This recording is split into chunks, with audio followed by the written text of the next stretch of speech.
I've shown you all how it's possible to win a game of Breachers without even buying guns, and a large part of that comes down to being able to consistently win gunfights or at least land your shots even when using a less than ideal gun. In this video, I'm going to be going over techniques I use to improve my aim in Breachers, and these techniques are only going to be in-game. No PC VR or other apps will be needed. So let's get started. Before we practice hitting targets, let's start by talking about how to practice drawing on target. When you're using your primary, it's important to have your hands on top of each other and to do a sort of punching motion with your non-dominant hand. This gets your gun up faster, as well as keeping the momentum of your hands moving in the direction of your target. And it's unlike keeping your hands apart and then raising them, which puts momentum upward and can make you miss your shots. Next, we're going to talk about static targets. When you're shooting at static targets, it's important to flick in the direction of the target as fast as you can, then slow down and take your time to line up your shots.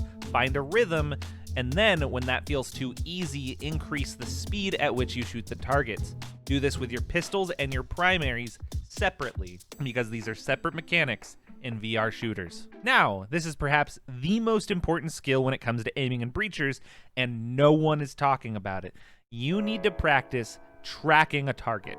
You might be wondering, why do I need to practice tracking a target when most of the time I just need to hit one static headshot in game? Well, I'm glad you asked.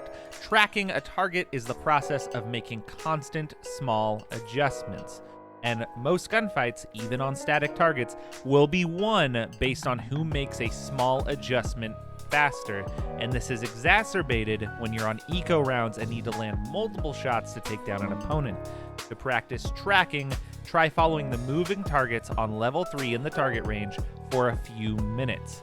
Do this with pistols and primaries for a few minutes each. For more advanced training, play some team deathmatch with bots in a private server. But, and this is important, use guns with a low time to kill like the Jesper, Omen, Viper, and Oril. The purpose of this is to make your training harder than the situations you will usually find in-game. If you can track an opponent and hit 3 headshots with a Jesper at long range, it'll be much easier to hit 1 headshot with a Taurus at short range or 2 with a Spectral at medium range. You get what I'm saying? We're not trying to get any sort of high score against the bots.